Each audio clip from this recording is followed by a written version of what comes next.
Hello. I'm so happy to be back. This is the second episode of The Humanitarian Millionaires.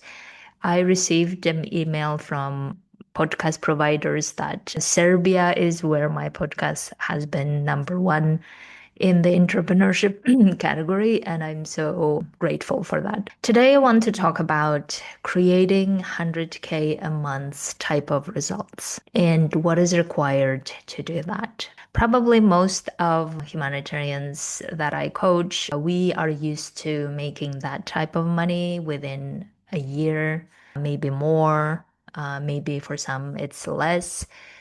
Now, I would like to challenge everyone who's wanting to go for ambitious outcomes to do that within a month. And the main thing that is required for doing that, that I'm working on, is 100% self ownership. And I will explain in this episode what that is, why we don't do it, and how we can do that, right? So, first, let me talk about the opposite of self ownership, right? Usually, most people, when we want something, let's say we want financial freedom, maybe we want emotional freedom, maybe we want physical freedom, meaning we want to be living wherever we want to do whatever we want to have whatever the amount of money we want to. We have these desires, and then we don't own those desires. And what that means is we don't actually get serious and committed to actually making those desires happen. And the reason why we do that is because we believe that we cannot do that. So, in other words, we're not owning our own capabilities, meaning we're not exploring how capable we actually could to make that happen. We also use our external circumstances as reasons why we cannot make that happen. So, we say the market is bad. We say everyone is getting laid off. We say the news showing that here is the war, here is the instability, here is the uncertainty. And then we use that as a reason not to go for that dream. So, in that scenario, we're not owning our identity of who we actually are, who can be so powerful that we don't need to let that circumstances dictate what we can and cannot do.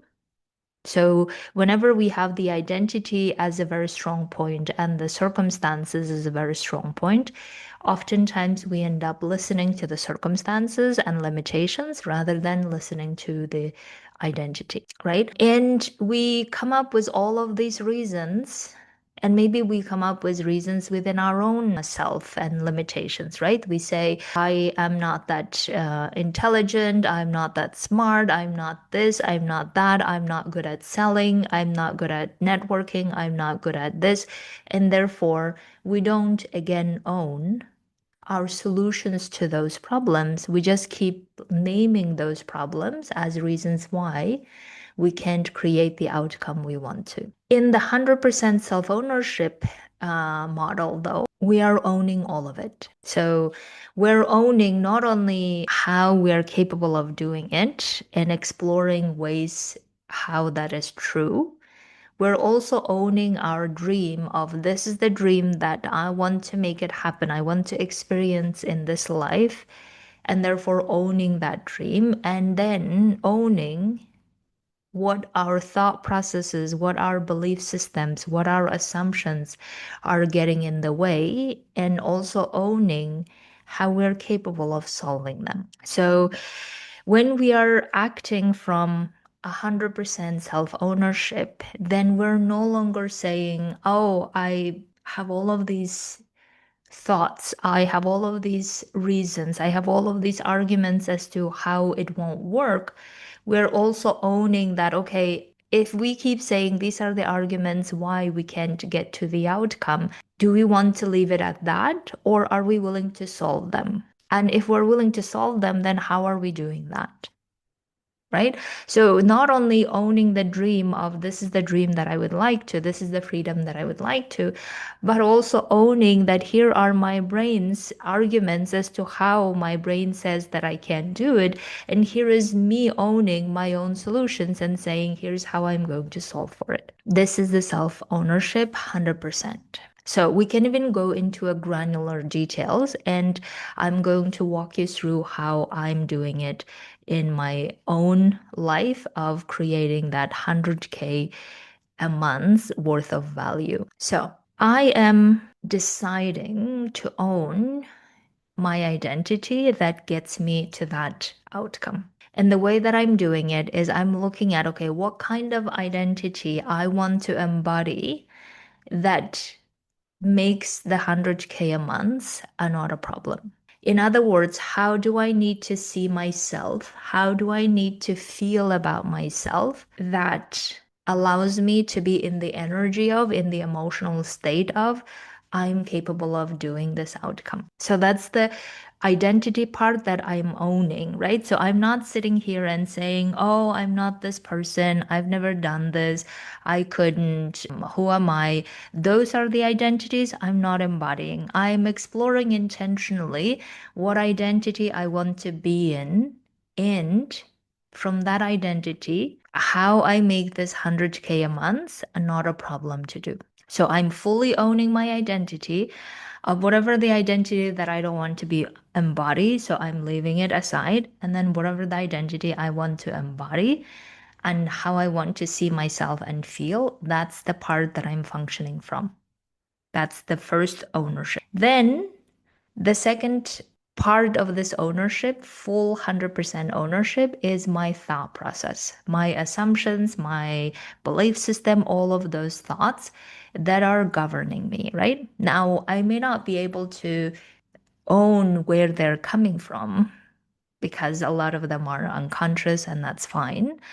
But I am able to do something with them as they come to the surface. So I will give you an example of how I have owned that fully when this happened. So this week actually, this week I was working through some of the results that I wanted to create. And then I noticed that my main two thoughts that were blocking my energy, right? My energy meaning that I was getting into this defeated or into this, I don't really know, I don't want to kind of energy. And I don't like that. So I started exploring what those thought processes that were creating that energy. And I realized that it was two thoughts that were very powerful. One was, it won't happen anyway, so therefore, why bother doing it, right? And the other one was, I don't feel like it. And as soon as I coach myself on it and solved it on my own, and of course, I have learned how to coach myself for a long time. So if you are new to this, it might be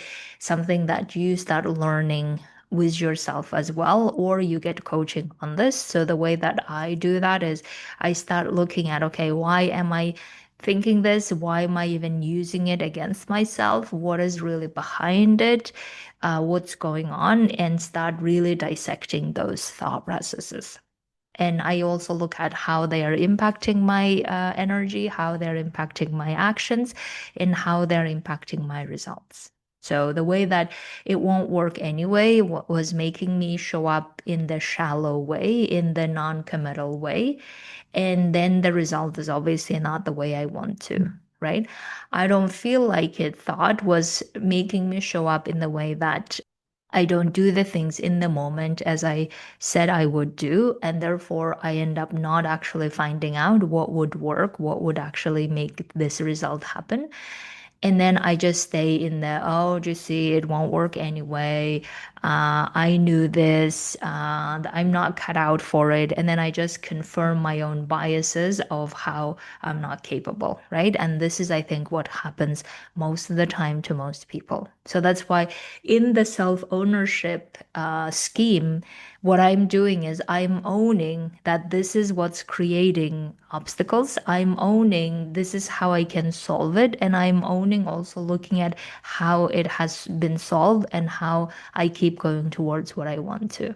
The self-ownership also applies to emotions. Now, again, as I said, emotions of how we feel every day may not dependent on us usually, which is fine. But what do we do with it is the part that we can own. Right? So, whatever the emotion is in the moment, instead of just like, oh, I feel so bad and I can't do anything and I was not cut for it and all of this, and just keep again confirming the identity of how we're not capable of. Instead, sitting with, okay, this is the emotion that I'm feeling. It's absolutely fine. There's no problem. I'm not afraid of it. And then feeling through those emotions and then going to pursuing the thing that we want to and not make it mean something gone wrong. The self-ownership also comes to the action part, right? So what kind of actions we're taking, what kind of actions we're not taking, and why. And then being cognizant of whatever the action that we're not taking, but we know we should, we are probably risking not creating that result, right? So therefore, owning that action part instead of I just can't do anything with it. I'm so uncomfortable. I don't feel like it.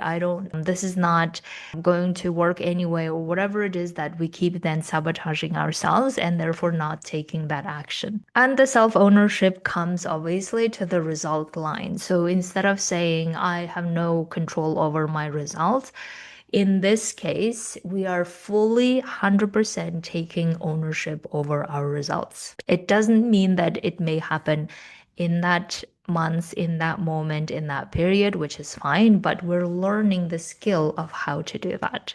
We're learning the skill of what is standing in our way and how we keep solving it while we create the value that we want to in the world that creates the result that we want, right? So my idea is that I want the millions to be something very skill related and nothing that is mystical. Because I think as long as we keep it mystical and keep it like only a few can master it, or only the few intelligent people, or few whoever can master it, or people who are willing to do illegal things and I'm not willing to do illegal things, if we keep using that, then we will never explore and understand and find out how we are actually all capable of doing it. So what if we're all capable of doing it and we never explored it? And that's why the 100% self-ownership comes in to really look at, okay, are we really owning our identity of who is the person who gets to that result? If we're not owning it, why? Right? If we're not really looking at our identity of current identity of who we're being versus the identity that will get to the result and experience that outcome that we want to, then what are we going to do about it? The same goes for thought processes and the assumptions that we have. Are we really owning those assumptions and thought processes and deciding what to do with them? Or we're just saying, oh, they just are there and I have no control over them. And the same goes for the emotional state, right? Are we really doing something with those emotions, or we're just using them as a reason why we can't get to what we want to, and then feeling bad about ourselves, and then feeling powerless about it, and then not doing anything? And the actions as well, and the results. Are we really looking at how we are actually in charge of those results and we can create those results because we're that powerful of humans? Or we're using all of the excuses around us, all of the circumstances, whatever limitations that we can come up as a reason why we're not going for it? And if we're doing that, then why? So in my journey, I have realized that in order for me to create 100K a month worth of value in the world, then I need to start looking at how I can own my identity, how I can own my thinking process, my assumptions, my emotions, and my action line, and whatever the actions that I don't want to take. And then all of that then creates the results. And the only reason why I wouldn't go for it is because I am using other circumstances, other people's experiences, other people's judgments, maybe my own judgment, as the reason that would limit me to create the result that I want. And that is a protective mechanism that many of us may not understand or may not even recognize, which is absolutely fine. But know that if you are not experiencing the result that you want to, because you are using whatever limitations as a reason, as an excuse as to why not go for it. And I just want everyone to be honest with themselves and say, is that a good reason?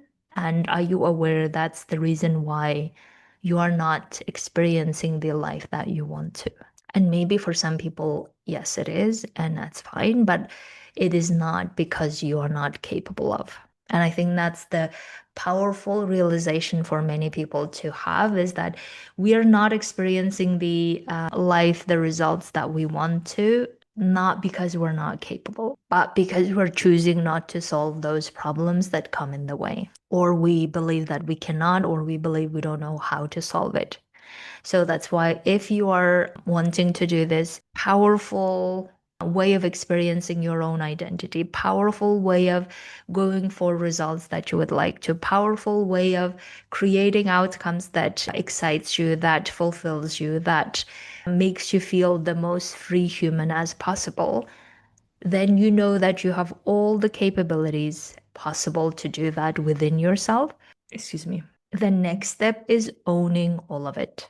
Owning all the shitty parts, owning all the, excuse me, all the difficult parts, but also owning that you are capable of solving them. And one of the ways to solve them is to recognize that whatever the identity that you are in, if that identity is not creating the outcomes that you would like to, then explore what identity that you like within yourself, within your body, that gets you to that outcome. And then that identity, what identity really means is how you see and feel yourself, right? And once you see and feel yourself this way, whatever the identity that you like to be in, then what type of thoughts and belief systems that you need to have about yourself to be then having the energy you want to, and the actions that you take, and then the results that you create. So I would like for everyone who is going for this is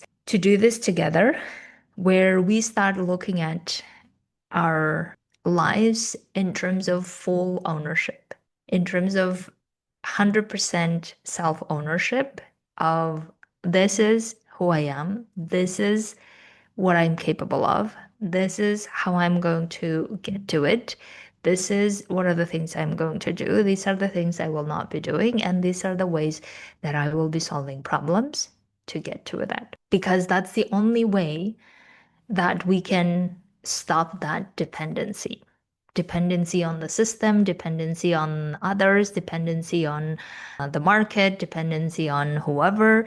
Because if we keep staying in the, oh, I can't do it because of the UN, I can't do it because of the market, I can't do it because of this, then that's how our lives will continue being. We will continue being dependent on them, and we will continue feeling like we cannot experience the life that we want to, and then ignoring all of the power that lies within us as humans to actually explore our capabilities. And I would love to invite everyone to experience how powerful of a human you are, that maybe 100K a month becomes a piece of cake at some point. And what if you've always been that capable, but you never found out about it? So if you're ready to do this with me, then you can absolutely come coach with me, and also join the Journey membership, where you will be doing these exercises on your own and starting to see results that you would like to have. Have a beautiful week.